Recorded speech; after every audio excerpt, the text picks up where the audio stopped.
Nouvelle vidéo, cette fois-ci pour aborder les périmètres et les aires, en particulier des cercles et des disques.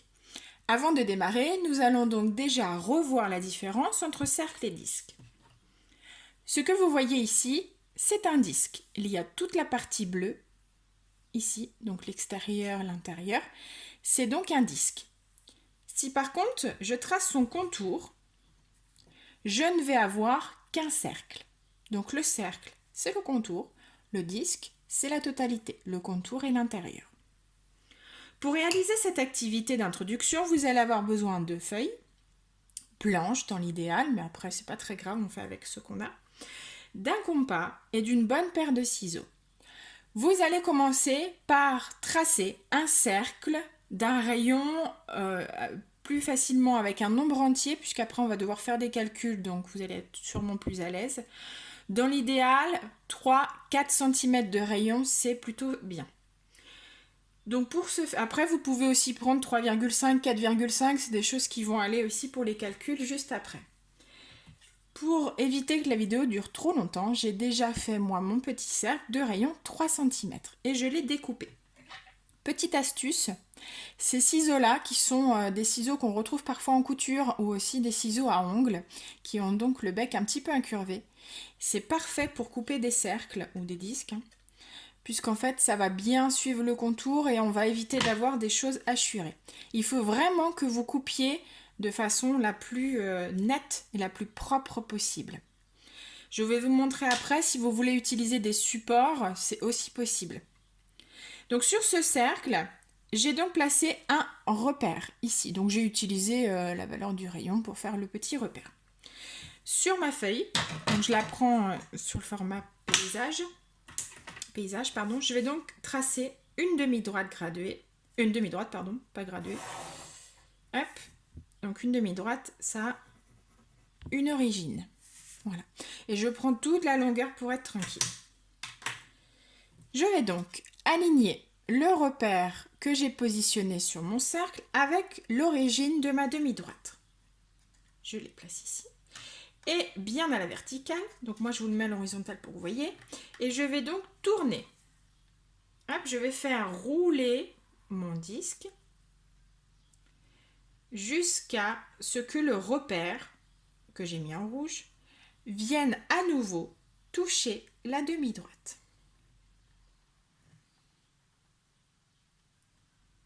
Hop, j'y suis. Donc je le couche pour que vous puissiez bien voir. Et là, je vais mettre donc un repère avec le plus de précision possible, encore une fois. Arrivé là, donc il y a une chose qu'on peut faire que je ne vous ai pas mis sur la fiche puisqu'elle était déjà suffisamment longue. Mon cercle a un rayon de 3 cm, il a donc un diamètre de 6 cm. Avec mon compas, je vais prendre 6 cm.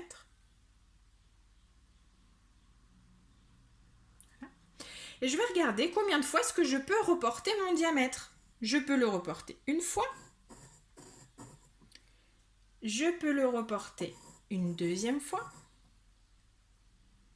Je peux le reporter une troisième fois. Et là, vous voyez qu'il me reste encore un petit écart. Bon. Je vais mesurer entre mon origine et mon point de repère. Combien est-ce que j'ai ici ?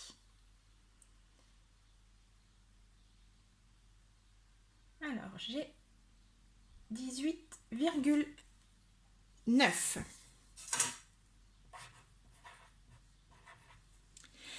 Et cette valeur, cette longueur, je vais la diviser par la longueur du diamètre. Donc ici, 6.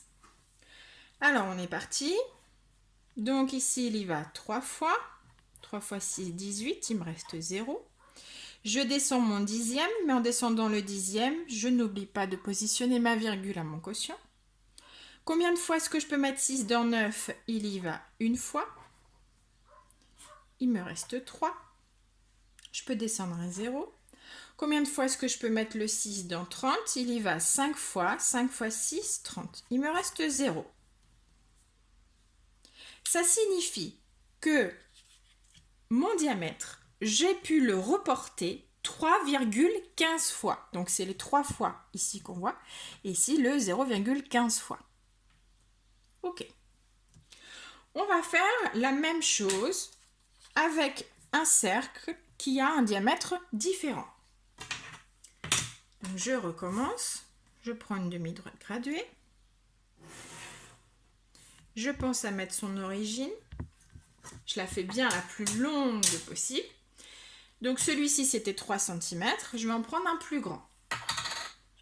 Voilà. Donc moi j'ai des petites choses comme ça, des puzzles un peu d'enfants en fait. Si à la maison vous pouvez prendre une boîte de conserve, alors évitez de prendre les trop lourdes parce que du coup ça va vous poser problème.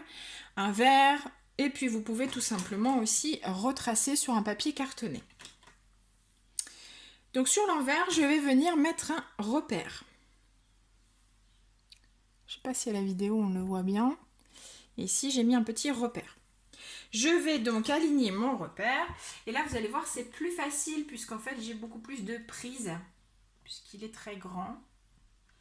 Donc je prends mon temps. N'hésitez pas à scotcher la feuille sur votre table aussi si vous avez besoin. Parce que ça peut bouger et ça peut fausser le résultat. Hop. Voilà. Je vais donc mettre en plus gros mon repère pour que vous puissiez bien le voir. On en est ici. Je vais mesurer, donc comme j'ai fait tout à l'heure, mais avant je vais utiliser mon compas. Alors ici, oui, je ne vous l'ai pas dit, j'ai un diamètre de 7 cm. Je vais le mettre là-haut. 7 cm de diamètre. Donc mon compas, je vais l'écarter de 7 cm pour pouvoir reporter la longueur du diamètre. Alors, une fois, deux fois, trois fois. Bon. Ça ressemble plus ou moins à ce qu'on a vu tout à l'heure. Hein. Je mesure.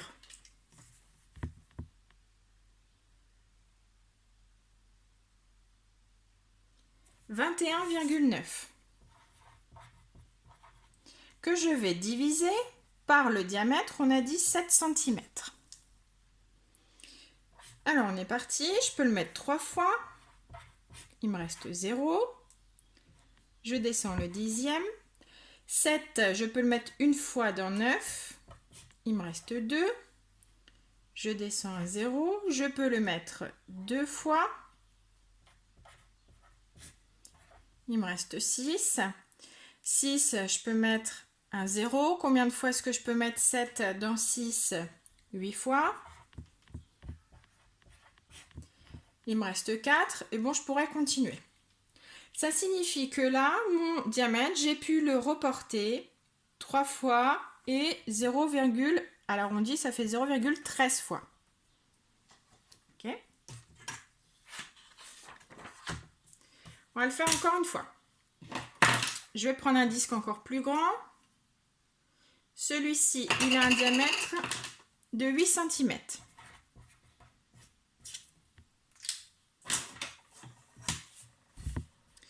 Je trace ma demi-droite. Je pense à mettre un repère. Là, j'en ai pas mis encore. Voilà. Et on est parti.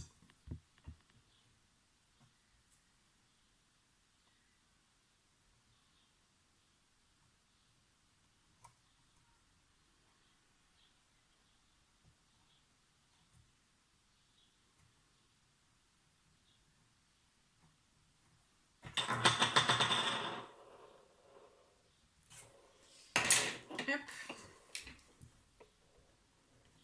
Voilà. Donc on a dit 8 cm. Je prends donc mon compas. 8 cm. Combien de fois est-ce que je peux reporter mon diamètre? Une fois, deux fois, trois fois. Et j'ai encore un petit bout. Tiens, donc c'est étrange ça. Hein, je retrouve à chaque fois avec un petit bout. Alors, on va regarder. On mesure 25 cm que je divise par mon diamètre, 8. Il y va 3 fois. 3 fois 8, 24. Il reste 1. Je n'ai plus rien à descendre, donc je mets une virgule à mon quotient. J'ai un 10. Deux fois. Une fois, pardon. Il me reste 2.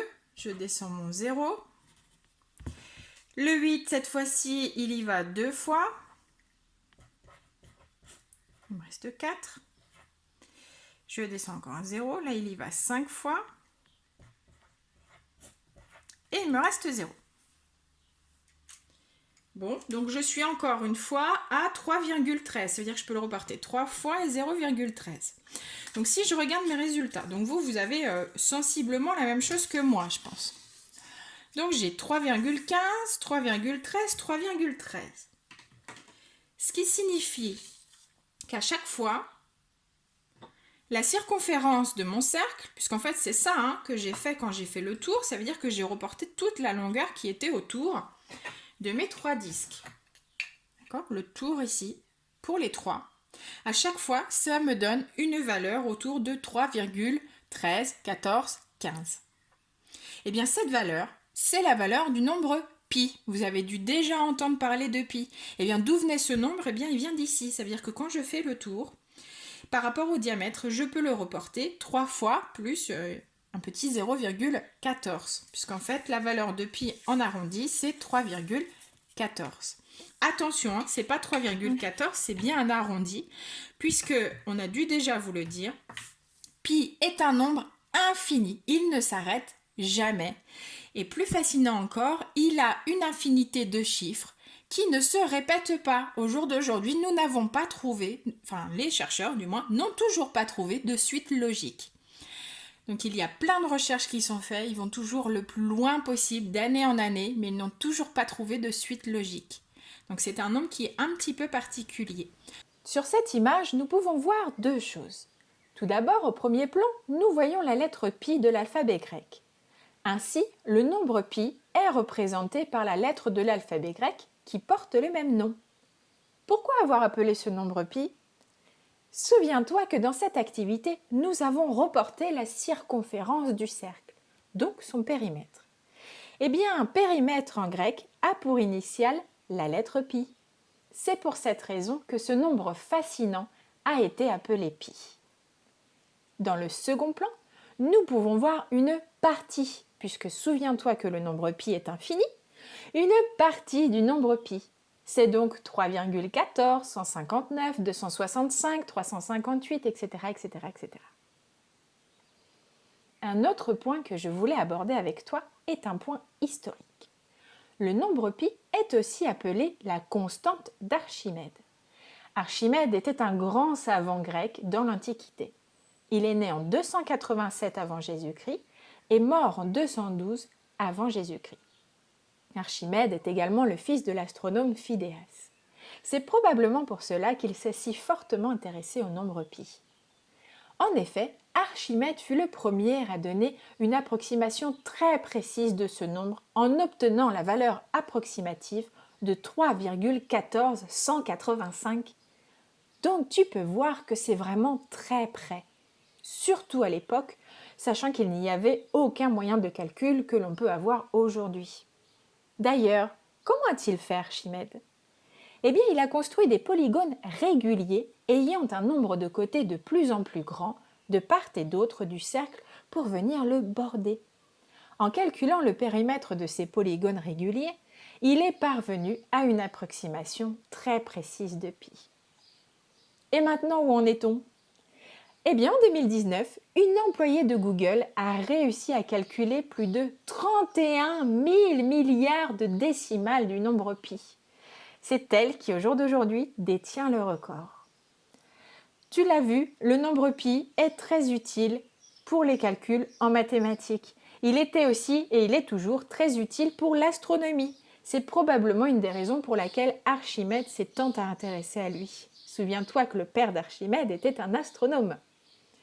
Pi est très utile dès que l'on trouvera des surfaces circulaires.